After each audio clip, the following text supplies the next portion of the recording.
Hello and welcome to the Wicked Things podcast. The story you are about to listen to is called Stadler House Book 1 Anna. After a near-death experience changes a young orphan child's life forever, the benevolent Dr. Stadler uses his bleeding-edge therapy to help her and other children at his group home return to a life of normalcy.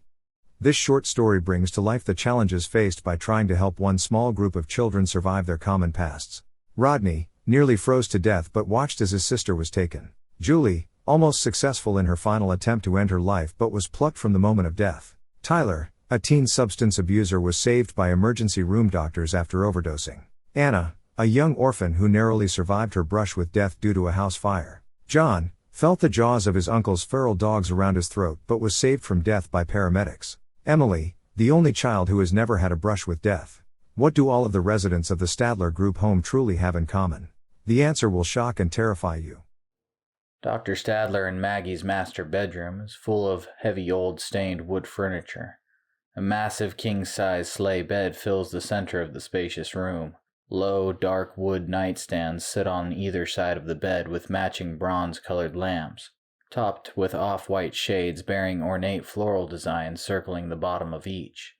An enormous, colorful Persian-style area rug covers most of their floor space, allowing only partial glimpses of the stained and sealed wooden floor beneath it. The foot of the bed rests comfortably on the rug. Sitting at the foot of the bed sits a wood and leather bedroom bench. Dr. Stadler's clothing from the day rests atop it. Maggie lies on her stomach in a long nightshirt, examining the contents of Anna's file from Dr. Stadler's office. A bewildered look holds firm in her expression as she moves document to document. Maggie sits upright and looks to the master bathroom door. "You almost done? You promised to go over Anna's file with me." The bathroom door opens, releasing a cloud of steam followed closely by a damp Dr. Stadler, wearing boxers, toweling his head. Maggie smiles mischievously at him. She slides from the bed to his side. "Why, Dr. Stadler, are you trying to seduce me?" Maggie pouts childishly and sits on the bed. She playfully pulls him onto the bed. He lands on the bed and grabs a handful of documents. He shakes the papers in her direction. "She's already undergone the first of the treatments. She has gone deeper and opened up more than any of the other subjects." Dr. Stadler drops the pages and kisses Maggie on the forehead. "She's an odd one," Maggie blurts out. Maggie playfully pulls the towel from Dr. Stadler's hand and runs her fingers through his hair. Dr. Stadler closes his eyes, allowing the sensation of her touch to lead him back down to her side. Dr. Stadler narrows his eyes, allowing a smile to form. She stares at her man with stars in her eyes. Maggie straddles Dr. Stadler's hips as he opens his eyes. "So your therapy works then?" He smiles gently, thrusting his hips skyward. "So far, so good." Maggie lowers herself across his chest and moves in for a kiss. He leans forward to kiss her, but she playfully bites his lower lip. "But Anku?" Maggie sits upright on his hips. "What do you think it means?" Dr. Stadler slowly unbuttons her nightshirt. "Not sure just yet." She places a finger on his chin and then slowly traces it down his chest to his navel. "But it will listen, right?" A slowly growing bulge forms beneath his boxers. Maggie smiles, taking his response into her hands. Dr. Stadler exhales loudly as tingling runs down his spine with her subtle touch. "Not sure just yet." Maggie's grasp becomes uncomfortably firm. "What do you mean you're not sure?" His eyes bulge. The pressure intensifies. He gasps. "She's the first for the process to work with. I know where I messed up with the others." "And?" she demands as she tightens her grip. Dr. Stadler clenches, his eyes closed, unable to handle the increasing discomfort. "With Anna, we can prove that we can bring the mind of the dead back." He tries to pull away. She holds him in place. "Into a prepared subject." She smiles devilishly and slowly releases her grip on his manhood. He sits up, meeting her nose to nose. They stare deeply into each other's eyes for a long moment. He narrows his eyes. She nibbles on his chin, then looks into his now open eyes. "Now." Dr. Stadler and Maggie embrace, tumbling into the bed in sexual passion and desire. The wood of the bed frame groans rhythmically as the headboard collides forcefully with the wall behind it.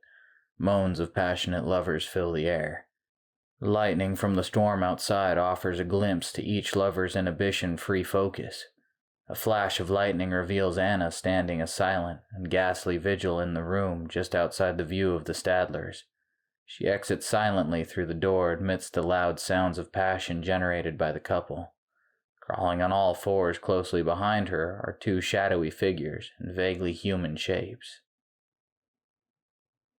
Pop music passes into the hallway from the second-floor bathroom. The large mirror opposite the shower casts only a blurry reflection because of the steam and humidity hanging freshly in the air. Julie steps out of the shower, toweling her midsection dry. Anna walks the length of the corridor, stopping outside the second-floor bathroom. She notices the steam rolling from under the door into the hallway. Anna smiled ghoulishly as she stared at the door. Julie tosses the wet towel on top of the cluttered his and hers bathroom countertop. She snatches a fresh dry towel from the bathroom closet. Julie hums along to the song playing on the radio. Julie stands wet and naked in front of the bathroom mirror, toweling her hair dry. She wipes the steam from the enormous mirror, singing along with a familiar song playing on a small radio. She stops singing when confronted by her image in the mirror. Anna places her hand flat against the bathroom door. She lowers her head and closes her eyes. "Let's talk, girlfriend." She turns away from her reflection and sobs as the painful unspoken words fill her mind. Pathetic. Loser. Julie punches the mirror, causing small thin cracks to raise out from under her hand. Fragments of the mirror fall into the sinks of the bathroom with a loud crash. She jerks her fist back, looking for cuts on her hands or wrist.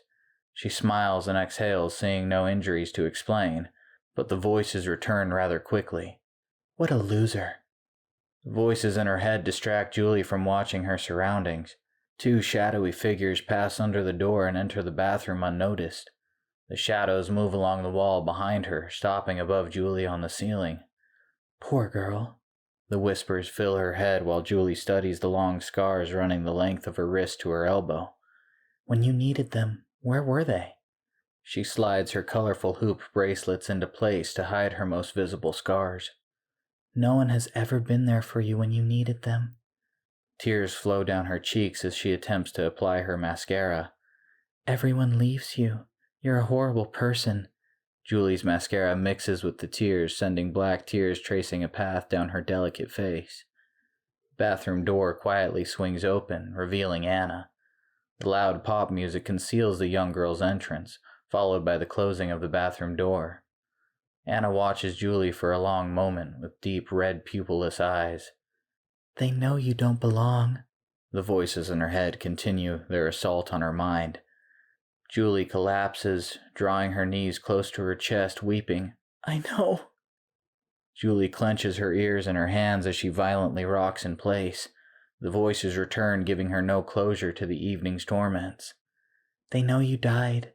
They know it's your fault. Julie draws upon her remaining courage and returns to her feet in defiance of the voices. She raises her gaze to stare at her reflection in the cracked mirror. They brought me back. I'm supposed to be here. What makes you so special? The words in her head strike hard at the core of her being. It shouldn't have been me. Julie sobs loudly. I should have stayed dead. Not you, Mommy. I didn't mean to. Julie opens her eyes and sees Anna standing close by. Julie and Anna stare into each other's eyes for a long moment. Julie rubs her temples and gently sways uncontrollably. She blinks several times as her world around her spins. Anna? Julie mimics Anna's motions and snatches off her bracelets.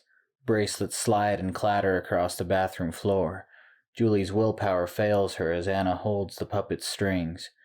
You know what you have to do, Anna whispers and brushes her right hand around the air in front of herself. She then clenches her right hand tight and pulls back. Julie moves the broken shards around to the sink, pausing only to retrieve a long shard from the broken mirror from the sink. Anna raises her clenched right hand high into the air above her head. Julie mimics Anna's movements precisely, holding the mirror shard.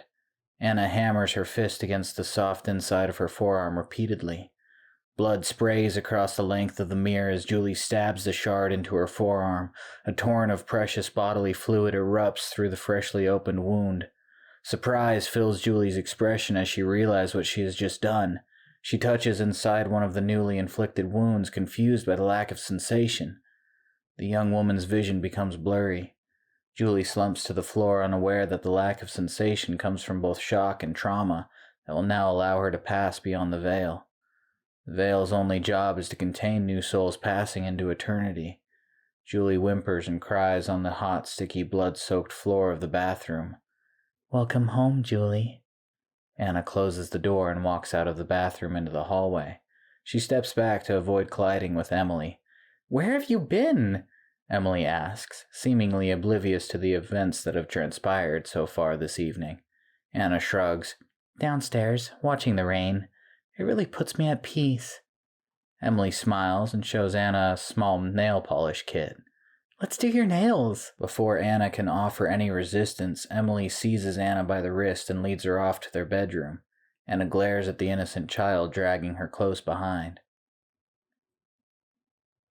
John enters the game room as the lights flicker because of a short surge caused by a lightning strike outside the group home. He pushes the door closed with his foot while he clings to his glass of milk and ham sandwich. "Tyler, you still in here?" John crosses the threshold and pauses at the billiards table to glance around the room. He takes a bite from his sandwich. The lights return to normal, illuminating the game room in its sterile white glow.